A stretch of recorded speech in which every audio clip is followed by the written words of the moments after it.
Hello, my name is Steve D'Agostino, the Director of Online Learning at Fordham University, and on behalf of my co-host Anne Fernald, Special Advisor to the Provost for Faculty Development, and co-chair of the Fordham University Council on Diversity, Equity, and Inclusion, I'd like to welcome you to the Twice Over podcast, because to teach is to learn twice over. In this episode, How Do You Read the Zoom Room?, Anne and I discuss the limits of live sessions, teaching asynchronously, and which practices from the classroom can be implemented online. One of the things that was really interesting to me in what we were talking about is trying to figure out what are we missing? What is Zoom not able to do? And one of the things that you said to me in one of our offline conversations was kind of how do you show your students who you are, right? And how do you there's a kind of performance of being a professor. There's a kind of persona that we take on in the classroom, and a lot of that has to do with physicality, right? A lot of that has to do with our presence. I remember one of my very favorite college professors, Bob Garris, who died many years ago, and he was a really, really funny and brilliant scholar with a PhD from Harvard.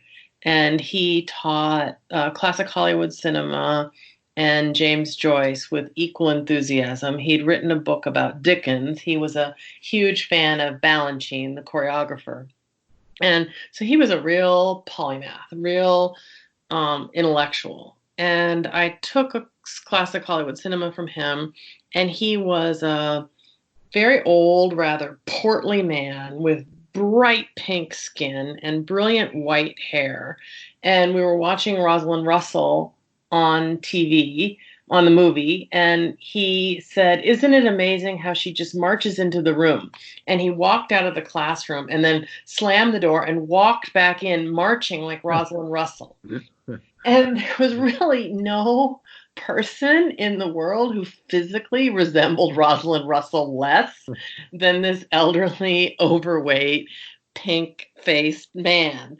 But he was so unembarrassed to do that performance. And in doing that performance, he taught us something about how actually he had kind of mastered something about her bravura, her confidence, her briskness, right?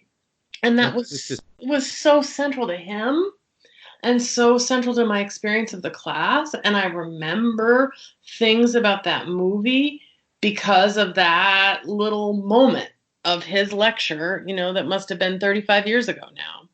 So how can we do that when we're a two-dimensional image in gallery view in Zoom? Right. So in Zoom, I feel like I'm present, but I'm not here. Yeah. Right. There's something missing. A few years ago, I was asked to work with faculty who are new to the university, just orienting them around some instructional methodologies and so on. And this one professor who had just come from China pulled me aside after the session and talked about how in Chinese he's funny, right? In his native language, he's funny. He used his humor to make friends with his colleagues, to connect with his students because he taught a quantitative subject. Right. And he used humor to lessen their stress and anxiety, but he couldn't be funny in English. And he felt a real sense of loss. So the other day I remembered him when I was giving a talk to about 40 faculty. I was invited to, a session organized by one of the deans. And I found myself feeling like a hacky comedian, right? Is this thing on? Hello? Because it's just not, there's just a sea of blank faces, and my vision is not sufficient to be able to peer at the screen and get nonverbal cues. Well, and everyone's mic is muted. So you don't get the kind of intake of breath that indicates some kind of delight or amusement or frustration or any of those, all of those cues. I've started becoming really broad in Zoom meetings. So waving at people, winking, giving a thumbs up sign, things that would be completely ridiculous. But I'm so addicted to feedback and I love it. It's one of the things I like about being with other people. And so I'm trying to kind of feed back to my students and my colleagues some sense of like, yeah, you're on the right track, or I'm with you, or I think that's a good idea, without unmuting my mic and saying, uh-huh, which seems really broad. You talk about feeling like a Right, right. hacky comedian. So there's also that pressure to try to replicate what happens in the give and take of a classroom. There's a lot of the risk of live communication and a lack of some of the context and intimacy of being in someone's physical presence. Two different things that I want to think about more with you on this. And one is things that are working for me in my Mhm. live sessions with my students. And the other is to just confess that I share the fear of the asynchronous. And I want you to persuade me to be a little more brave in trying some asynchronous techniques with my students, because I have been a little stubborn or a little reluctant. And I think for me, what I'm noticing is part of my reluctance is that I really enjoy the high wire active teaching. I have gotten in, after years of teaching, to a place where I go into the classroom with a half page of notes. I have 3 topics I want to cover. I know I need to do something interactive, and I read the room. And sometimes we break into small groups. Sometimes we'll do a jigsaw. Sometimes we'll do a fishbowl. We do all different kinds of things, but I know how to do that on the fly by reading what's going on with my room. And that's really hard to do with Zoom. And one of the things that I discovered in my first real Zoom class last week is I figured out how to play with the chat window as a place for feedback and to kind of have almost 2 conversations going on at the same time. It's pretty risky because sometimes I feel like I'm listening too much or reading too much, but it gives me that kind of tension of multitasking that makes me feel alive as a teacher. That really, really matters to me. So if I'm monitoring the window and the oral simultaneously, I feel really like jazzed, like, oh, I'm teaching now, now we're cooking. It seems really fun. So that's great. But the part of my fear of asynchronous is I realize that my best ideas come 5 minutes before I meet my students. You've really named this our second episode, and how and I guess it's something like reading the Zoom room. Like, how do you read the Zoom room? Right. And that encapsulates so what I'm trying to kind of nail down. Partly we're struggling to define the live session culture. There we go. So you mentioned before this idea of, okay, what is asynchronous, right? What am I doing? One of the reasons why I like asynchronous so much is that it affords me that space to curate myself, you know? Yeah. A tool I really like is called VoiceThread. I ask a series of open-ended questions, probably about 5 a week. What stood out for you? What did you notice? What resonated for you? And they're directed toward a specific bit of content. And they record what are supposed to be comments, but what over time have become entries in an audio journal. They can listen to each other's comments and integrate their classmates' comments into their own. But by the end of a 15-week semester, they've produced 90 minutes of audio content. And we use that as the basis for both the midterm and the final essay. At the midterm, they reflect on their comments, backward-looking and forward-looking. We collaboratively determine what makes an effective comment, and they apply that rubric to their own. And then in the final, I ask them to listen to all 90 minutes of their comments Oh my God. and tell me what they notice, what themes emerge for them, because I teach media and communication. So what I'm trying to create for them is a sense of equivalence between authoritative voices I'm asking them to listen to and read, and their own voice and the voices of their classmates. That these are Yeah. all voices of equal value that can be equally subject to analysis. And so recording a live conversation, it's very different than recording something that's a bit more mindful. So I think that's also a real value of what you can do asynchronously with discussion that is just very different. Discussion becomes a different thing. if everyone has that time and space. So an asynchronous communication like a discussion board could be helpful in that regard, because it also gives space and time for people to think through their answers there about what they want to say. Right. Because I think we are all experiencing Zoom teague, which is a word I'm trying to, it's like a portmanteau I'm trying to put out there. There we go. I get a nickel every time someone says Zoom teague.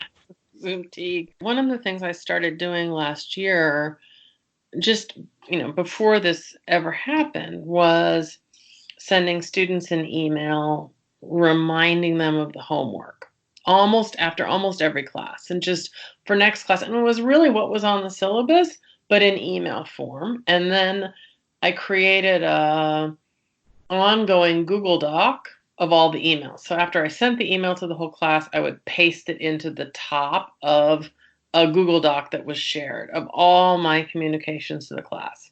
And my thinking behind that was about access, right? Was about kind of helping students with who are juggling multiple jobs, helping students who may be second language learners, helping students who may have attention challenges, to just remember that next time, it's going to be really important because we're switching to a different text, or next time we're moving on to a new unit, or next time you need to bring a certain document with you to class, or you need to have written a certain thing, or you need to come prepared to discuss a certain thing.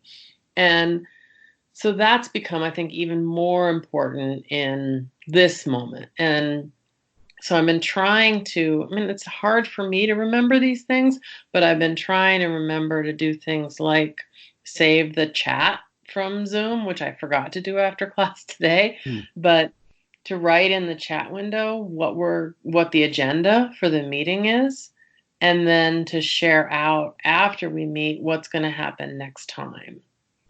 But I don't do a lot of lecturing in my classes. It's almost all discussion. And what's really hard for me in Zoom is to get any depth to the discussion, because it's so hard to interrupt people, because multiple people want to talk at the same time, because some people are not yet comfortable with the technology. And so some students who were just coming out of their shells in the classroom are now back to sitting comfortably in the habit of just listening for 75 minutes, right? So the chat box has been really helpful for that, and doing things like allowing Zoom to be silent for 2 minutes and say, okay, everyone write your answer to this question in the chat. And then we kind of read all of those things. So that's been helpful. But I need to think more about some asynchronous things that are substantive for my students. What you just said resonates in my own experience, that Zoom can sometimes turn into a series of loosely connected monologues. It's sort of like we're responding to each other, but in the absence of paralanguage, two people start talking at the same time. And in Zoom, that's sort of like a violation that I experience more intensely than I would in a face-to-face conversation. Oh, totally. That's right. Because there is no way to like lean forward or just open my mouth and raise my eyebrow, right? And the other person knows I want to say something. So I have to make a sound. And that requirement to make a sound is going to eliminate some percentage of people in the Zoom session. Right. They're just not going to do that. I'd be really curious to know, week 3, maybe this is week 3.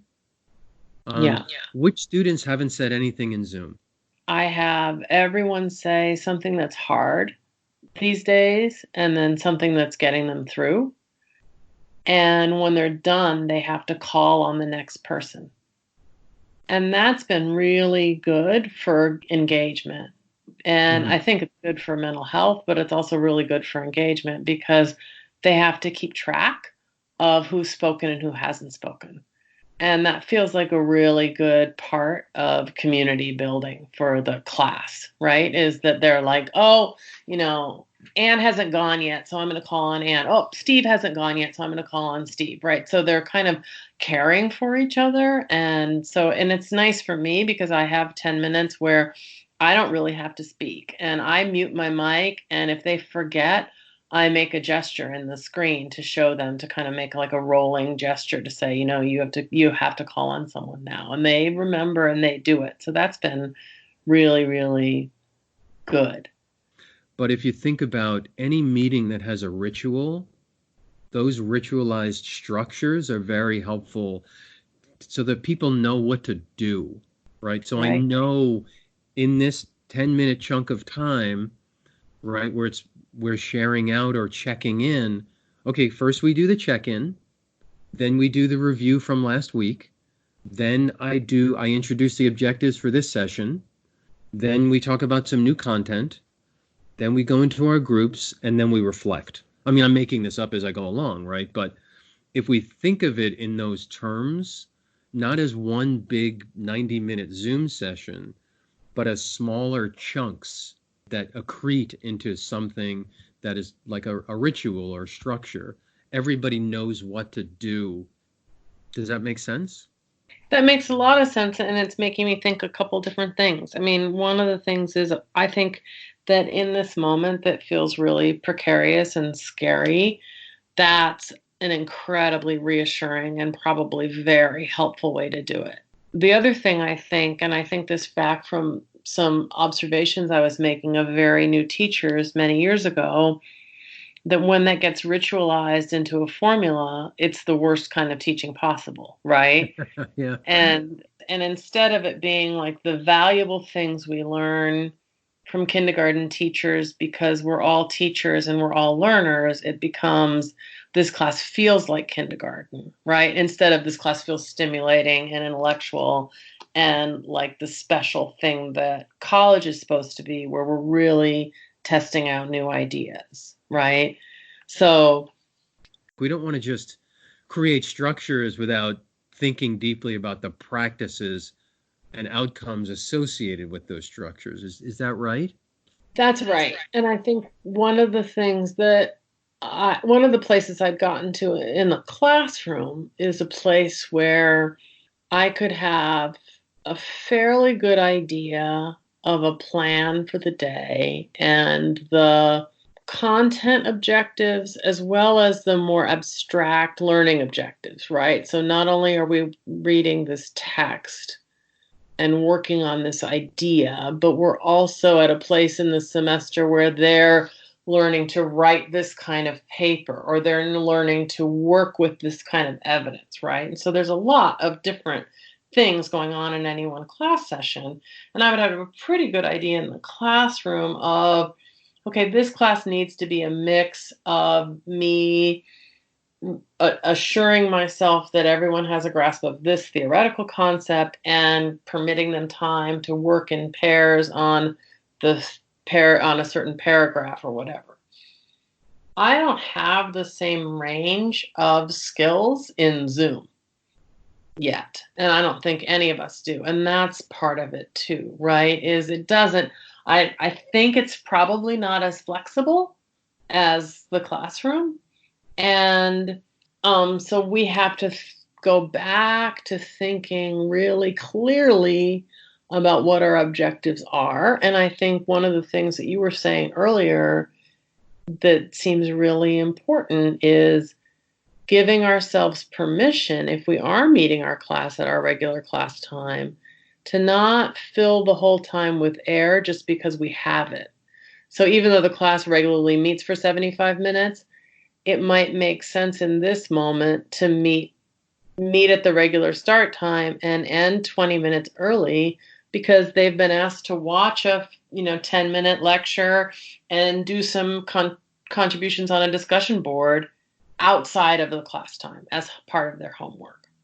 There is that tension between both the structures that we might create for our students and our classes and externally imposed structures. Like someone designed Zoom. Someone had a vision of what Zoom was going to be and how it was going to function, what we're going to be called, and what we can all do in that virtual space. I was teaching in a new building on campus. I was assigned this beautiful classroom, but whoever designed that classroom made their vision of what teaching and learning look like permanent. The tables were immovable, and the chairs were like fastened to the underside of the tables and would only swing out a little bit. Oh And they were no. it was sort of like a little amphitheater, and I was designed to stand in the front by the screen. So someone had a vision of what the classroom should be, and they reified that vision into this physical space. And I had to like work really hard with the students to overcome that physical space. And I don't know yet if that's the case with Zoom, like if I could redesign Zoom, what it would be. But I do feel that we are conforming our teaching in virtual, spaces to Yeah. what the technology will afford. That's really good. That's really good. That so resonates with my experience. I've been trying to articulate, and I don't know that I'm doing it very well yet, right? But what are the things that I'm grieving the loss of in this time that we're moving online? Because I feel like if I could put my finger on what I've lost, I will know what I want to preserve when this crisis is over, and I will know what I need to try and create during this time that we are online. And I'll have a better understanding of how to teach in a range of different environments. How to teach a hybrid course, how to teach an online course, how to teach a face to face course. So that's what I'm trying to articulate for myself, right? Is why do rituals matter to me? Because they really do matter. I mean, I kind of push back against the idea of ritual, but in fact, rituals are incredibly important to me in my teaching, right? Why does it matter to me that the ritual is not rigid, that I can play with it, that I can say, well, we're not going to talk about the homework today because we've done too much kind of meta talk. So we're just going to dive in to our small groups without any ceremony, right? So I like being able to do that, but that comes from really having a facility with what these are the five main elements of how class goes with me. We talked before about, okay, maybe we don't need to use the entire 90 minutes for Zoom. So how do you Hmm. end a Zoom session? How do we know when it's over? When is it when the clock runs out? When is there what are some signals that you teaching in Zoom now? What are you relying on? Gradually the screens go dark and the cameras are, you know, un, Right. muted, or what happens? Well, one of the things that I'm noticing, I'm still relying on the clock because I'm, so new to this. And one of the things I was realizing as I was planning my class is I don't have nearly as good a sense of how long things will take in Zoom as I do in the classroom. Yeah, So yeah. there's certain kinds of questions. Open-ended questions are really hard to ask in Zoom. It takes a little bit of work, and it depends on how much patience we have. I don't know yet how we know when the session is over. I've been finding that hard when I've been having my happy hours with friends. There's a certain point where I feel like I'm done, and Well, on a phone calls we had the anyway, right? There is no anyway for Zoom. On a phone call, it's like anyway. That's a signal that this conversation is basically over. I have a friend who says, "I'm so sorry." And maybe it's possible to turn back to our ritual metaphor to end the class with a reflection. The muddiest point. Do you know this strategy? Yeah, I love the muddiest point. So how do So you do the muddiest point? that's something you could do in the chat. Something I'm confused about. Something I want to know more about. Something I wished we talked about. And the students write it down on a slip of paper and they hand it to me as I walk out the door. So I know what we should kind of think about, what I should think about as their teacher in the intervening weeks. It also helps me identify patterns of things I'm not covering or noticing or recognizing. Right. So that may be a good way to get closure, right? Right. Um, Kathy Davidson calls them exit tickets. Right. That's right, another way of right. talking about. Yeah. That's really smart. I love that idea. I love that idea. One of the kind of wrapping up questions that I really like is, what other questions do you have? Is a variation on, does anyone have a question? What other questions do you have? Assumes that everyone has a question, right? The assumption is you should have a question. You should be engaged enough to have a question, and I have time to address your question. Right. Which is kind of the opposite message of, does anyone have a question? Which sounds like I got a train to catch, so Yeah. I've been ending my Zoom session just yelling ta-da. That seems to be.